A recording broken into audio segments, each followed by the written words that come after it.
Started with the next session. This is the 1:30 to 3:30 session, the Endemic Mycoses. And I'd like to welcome our first speaker. This is Dr. John Taylor from UC Berkeley. John's going to be discussing the genetics, evolutionary biology, and the environment of fungal pathogens and environmental organisms. So please welcome John.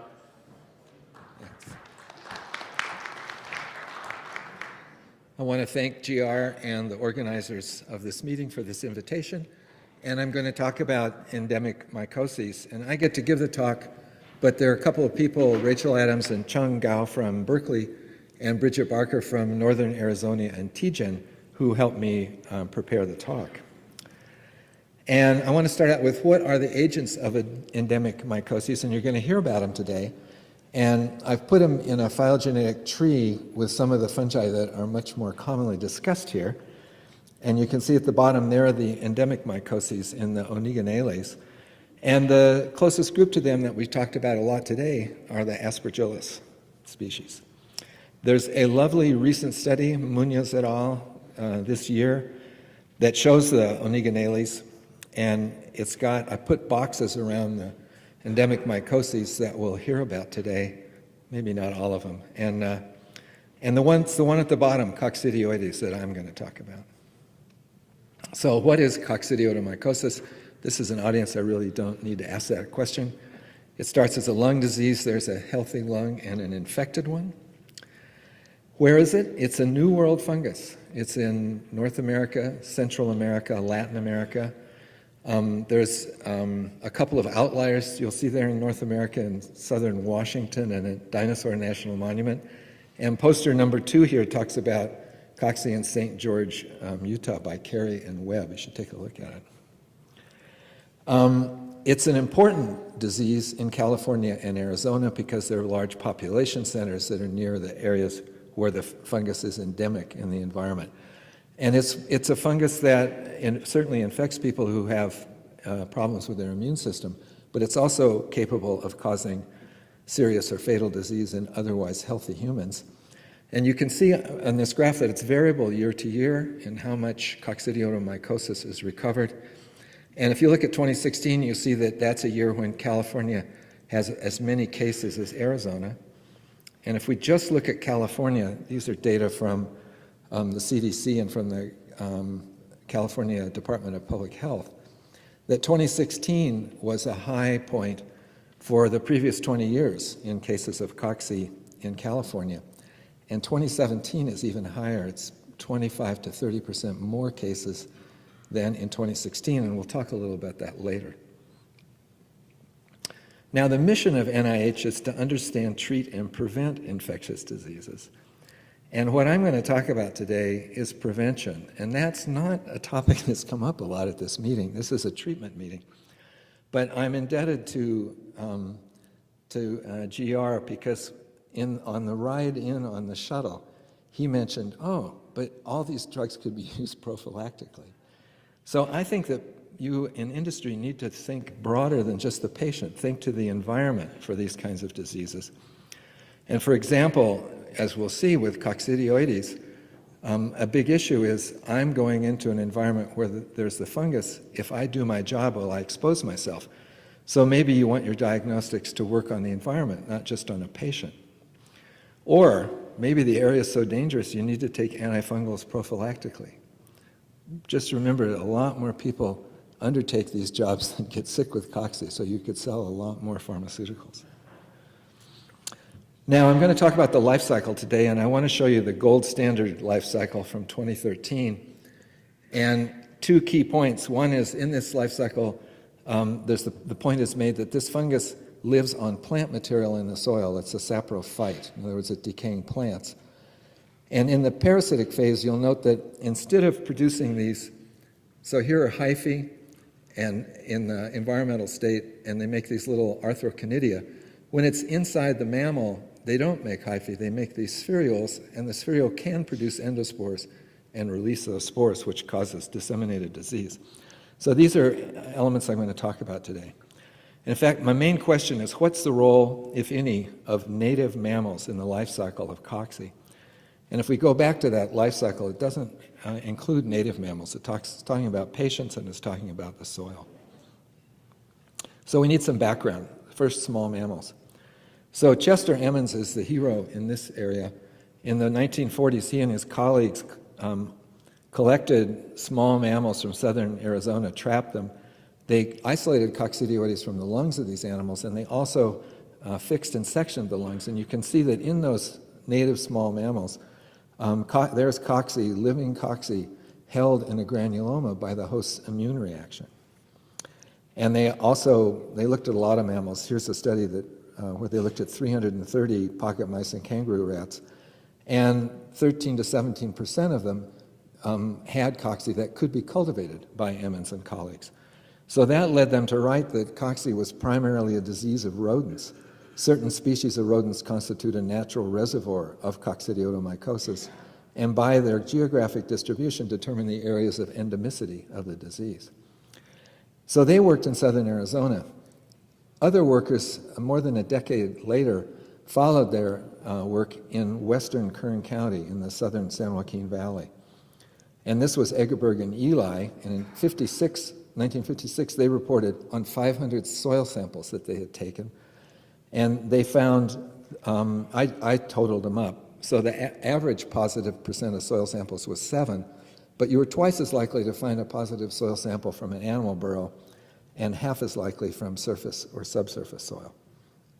So they wrote, animal burrows offer something environmental that's conducive to the growth or concentration or both of Coccidioides immitis.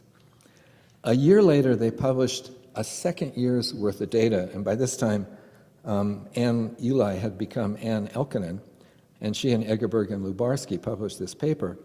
Same idea. They had 400, almost 500 soil samples, twice as likely to cultivate cocci from a burrow sample and half as likely as average from the surface or subsurface. And they wrote, the soil is a reservoir for this fungus, and man, along with animals, are only accidental hosts. So what happened in 1 year for them to totally change their idea? And so looking through the literature, I think that what got them to change their idea was a study from far eastern Kern County, just over the Sierra Nevada divide in an Amerindian site, a Native American site. And 5 UCLA anthropology students had contracted coccidioidomycosis when they worked at this site, and a 6th student at UCLA who had then examined the artifacts. So Plunkett and Swatek went there and they took soil samples from the midden. They were positive. 80 burrow samples near the midden, all negative. They trapped 440 pocket mice and kangaroo rats, all negative. So that was the end of the small mammal hypothesis. Killed it off. And so from 1957 to the present, studies of where to find cocci have focused on physical parameters: temperature, water, wind, and soil conditions. And we've done one of those. This is from 2000, and we reported morbidity caused by C. immitis was best explained by interaction between 2 variables, the lengths of droughts and the amount of rainfall preceding epidemics. And this is a constant theme. And here's the graph from our paper. So the solid line is the change in cocci morbidity. So it's not the cases that year, it's the relative change in cases compared to the preceding year. And then the dashed line is this model based on the length of drought and the mean annual rainfall. And it fit pretty well, except where there was this giant dust storm in 1977 in the San Joaquin. That one doesn't fit, so it can be affected by other things. And here's a similar study from just last year, and the authors write that the results indicate that in both California and Arizona, coccidioidomycosis incidence is related to soil moisture levels from previous summers and falls. So the model then is that climate and soil have a direct effect on coccidioides, but it's a delayed effect. So it's what happens 1 year affects the incidence of coccidioidomycosis in the following year. But what this model neglects to take into account is that cocci is a heterotroph. It has to eat something. And so now I'm going to give a little background on fungal nutrition. So here are ascomycete fungi that decay wood. These are Xylaria and relatives. And so they have the enzymes to break down plant cell walls.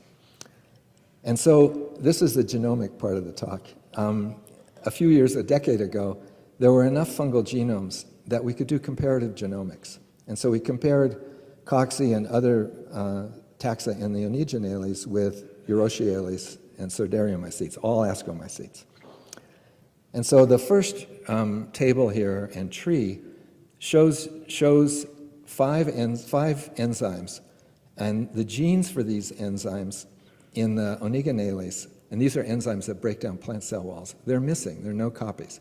Now that doesn't mean cocci can't grow on a medium that's based on plants, it can, but it indicates to me that it's not going to be a good competitor for plant material in the environment compared to, say, Aspergillus species or those in the Cerdariomycetes.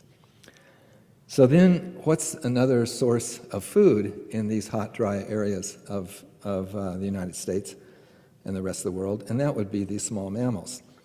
And so if you look at genes that code for enzymes that break down animal proteins, subtle lysins and peptidases, you'll see that in the cocci clade, there's gene family expansions. So we talked yesterday about how plastic the fungal genome is and that there are duplications all the time. Mostly they're lost by chance. But if there's a selection for them, they're retained. And that looks like that's what's happened in the Onigenales, not interestingly in histoplasm.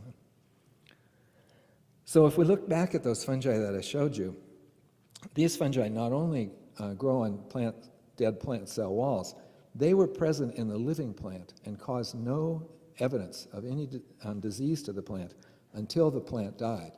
Then they're released and they digest the plant cell wall and they reproduce. So they're called endophytes. They live in plant hosts without causing apparent disease. When the leaf stem plant dies, the fungus becomes active, consumes the dead plant, and reproduces. So looking at our little mammals, the parallel would be that cocci are endozoans. They live in their natural animal hosts without causing apparent disease. When the animal dies, the fungus becomes active, consumes the dead animal, and reproduces.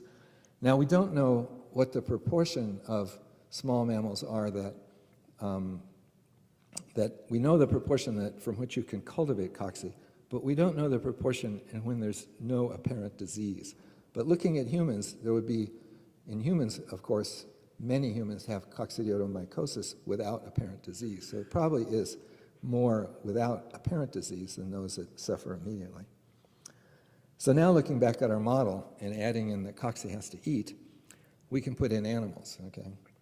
So now this is a more complicated model with climate and soil affecting animals as well as the fungus. But the animals have to eat, and these animals are all herbivores. So we have to put plants in. So now the model's more complicated, and I will bet that it's that route from climate and soil affecting plant, affecting animal, and affecting cocci that is the one that's the most important, and that would explain the delay in action between changes in the climate and changes in coccidioides. So now for some more modern data. This is the same place where Eli and Eggerberg looked at soil, and so I went out there and sampled along western Kern County from Taft up to Avenal at 6 sites. I sampled burrows, and I sampled surface and subsurface. And I sent them to Bridget Barker at TGen in northern Arizona, and she's part of a group that developed a qPCR assay based on a transposon. And in fact, that's the first one, at the bottom, they have just published this year a better one, if you're interested. And cocci was then detected in burrows at all 6 sites. And it was detected at the surface in just 2 sites, okay? Oily wash at the bottom and devil's den at the top. And those are sites where Caltrans workers, California Department of Transportation workers, contracted coccidioidomycosis after moving many cubic yards of soil. And that problem cost Caltrans $12 million in a verdict. And this points up another element that's necessary if you want to commercialize environmental testing. There has to be a reason for, say, a developer to pay for the test or pay for prophylaxis. And I think that Caltrans experience demonstrates that there is a reason to do that. So now, with the background that I've given you and my preliminary studies, I want to propose a different life cycle for cocci. So I'm going to start with arthroconidia produced by mycelia in the environment. They can disperse a long distance in the air, a short distance in the soil. Mammals inhale them. Then in the mammal, spherules develop.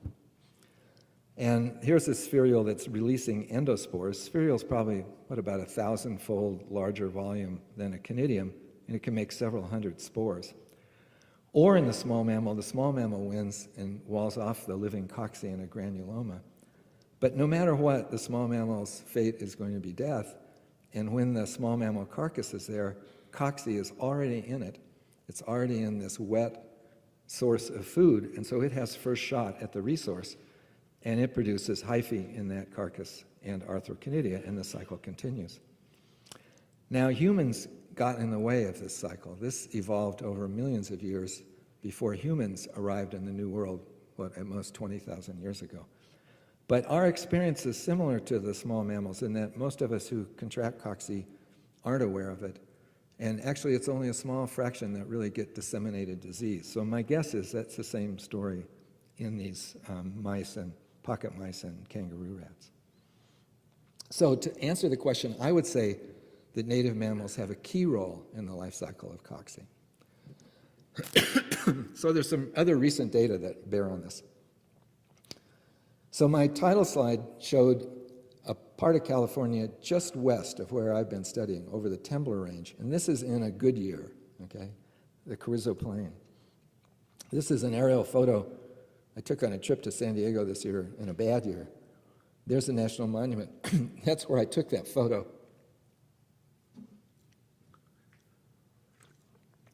Before, the monument's actually bigger. It includes that dry lake bed.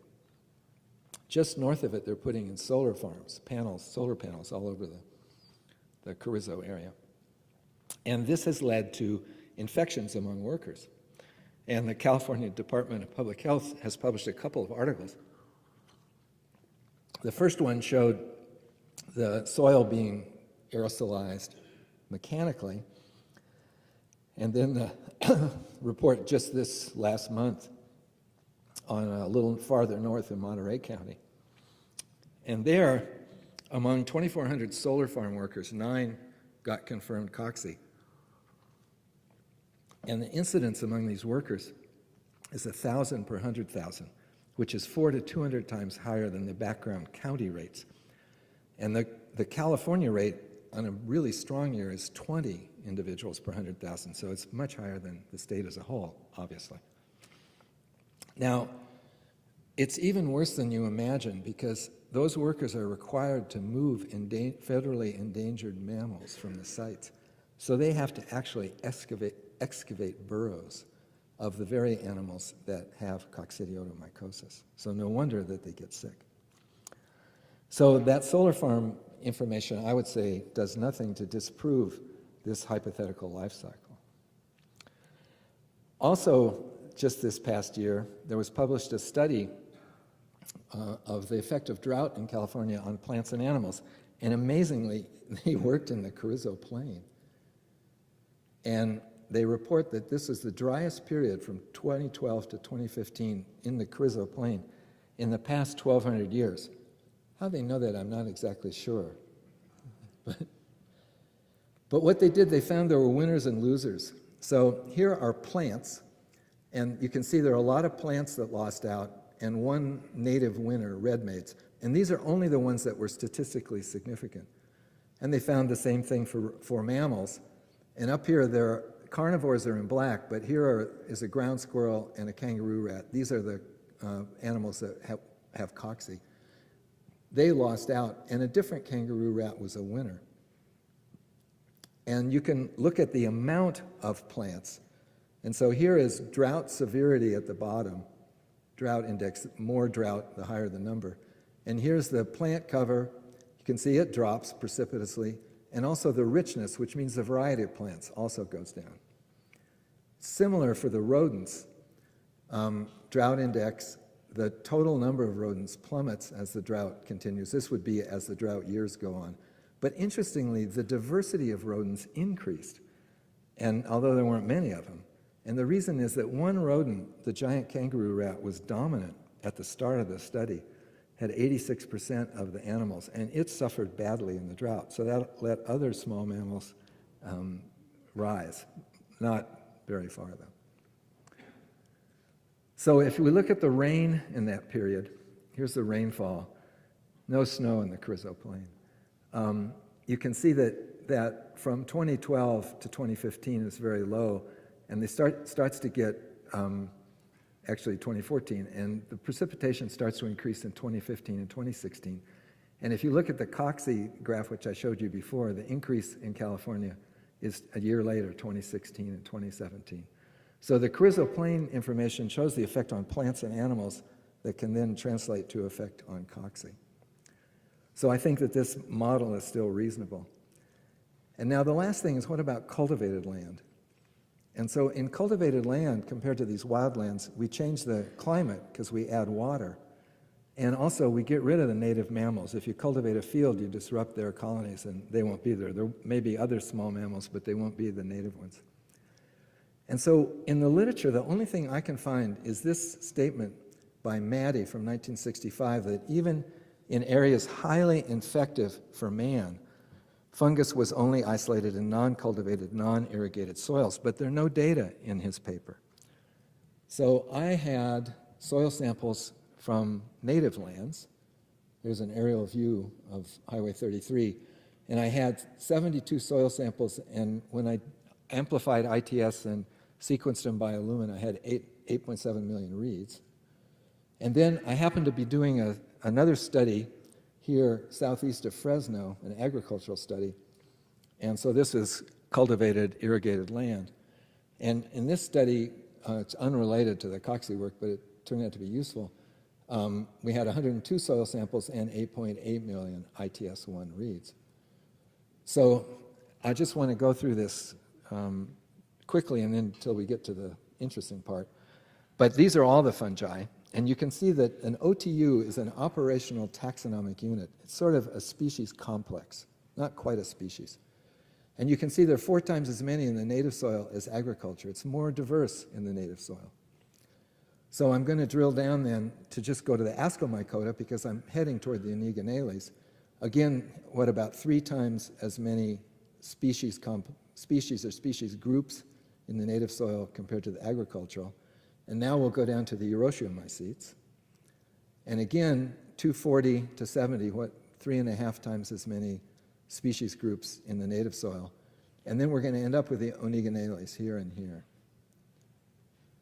So these are the members of the Onigonales in each study that represented at least 1% of the reeds.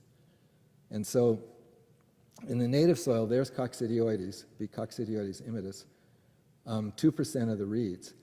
So that is one of the 11 most common fungi, one of the 6 most common fungi. I cannot find a single Coxie reed in the agricultural soil. Conversely, in the agricultural soil, there's Uncinocarpus, a non-pathogenic relative of Coxie, also at position number 6. I cannot find a single Uncinocarpus reed in the native soils. I don't know, has it replaced it? I don't know what that means. So again, this doesn't do anything, I don't think, to contradict this hypothesis in that climate is important to Coxie, and if you make it wetter, Coxie doesn't do well, and the animals are important to Coxie. Of course, 2 variables were changed in this experiment, and I can't think of a good way to only change 1. So you can read about what I've talked about. Bridget Barker and I published this year in medical mycology. It's accepted. I have the proofs and everything, but I can't find it on the website, so I don't know if they're waiting for more articles from the Coxie meeting. But if you're interested, send me an email and I can send it to you.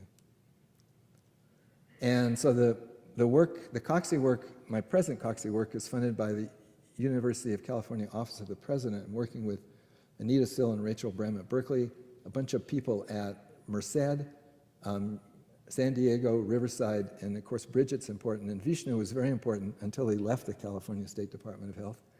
And Jesse Uling is a postdoc with Anita and Rachel. And then the work on the agriculture is funded by the Department of Energy. And a lot of work that I've done with Coxie in the past has been funded by NIH. So I would be happy to take any questions.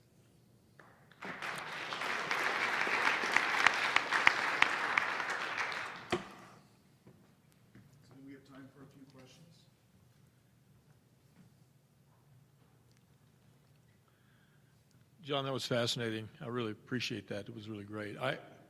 If you take the rodent and I may have missed this, but the rodent has been examined for spherules, and there are spherules in the rodent. If you let the rodent die, then you have actually got data showing that the organism actually transforms back into arthroconidia and then gets rid of arthrospores. That's an excellent question, and I didn't address it. But those studies were done by Frank Swatek and Maddie in the 50s and 60s, and they would infect laboratory mice, and then they would kill them, and then they would bury them, and they could recover Coccidioides as arthroconidia from the carcasses. So that is for sure. You don't find it in predators. And if a small mammal that has cocci is eaten by a predator, the predator gets the protein before cocci can get to it. So you don't find it in owl pellets, you don't find it in scat of predators. You don't find it in scat of rodents either. It's really in them. If you took a piece of human lung from somebody that has spherules and just let it decay, do you know whether they would develop into arthroconidia? I'm sure it would. And that may explain why archaeology and anthropology students get infected when they excavate Native American sites. Agreed. That was a wonderful talk. I was curious about that stretch between Avenal and Taft, and what maybe it's well known. Why is that seems to be such a hyper-endemic area based on some limited data and some outbreaks that have occurred and everything? And I was also curious in the sampling that you did there. Did you look at non-burrow sites also, and what was the percent positive like in those non-burrow areas? Yeah, so that's a good question too. So west of Interstate 5, and then where I am on Highway 33 is well west of that, is not an agricultural area.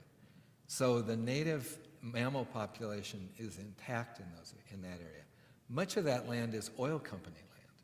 That's where California's oil industry is centered. And so there's no agriculture there, but the small mammals are there. And so there is a little agriculture. There's pistachio and almond farms there. And so I'm working toward trying to see if I can get access to those. I'm willing to walk out in the oil field land because nobody's there. But I don't want to meet a farmer in his orchard while I'm taking soil samples. But that would be a better test of the agriculture, would be to look right across Highway 33 at an ag area. And then you had... About sampling non... Oh, okay.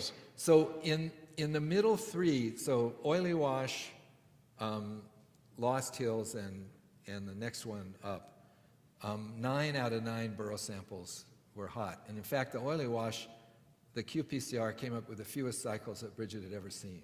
Okay, so it's really hot.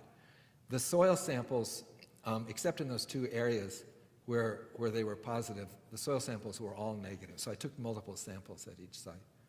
So, and now now I'm trying to detect it in the air. So I put out air samplers that are passive air samplers, really cheap. And so it's just settled dust into the air sampler, and once a month I go down and collect them. So I'm 1 month from completing a year's worth, and then I'm going to do the analysis of it.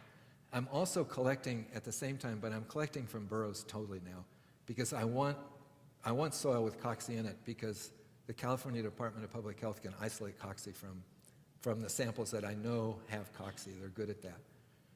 And so, so I want to get a lot of environmental isolates that have never gone through a mammal for comparative studies to see if perhaps the cocci that infects humans is a subset of the cocci that's in the environment. Thank you.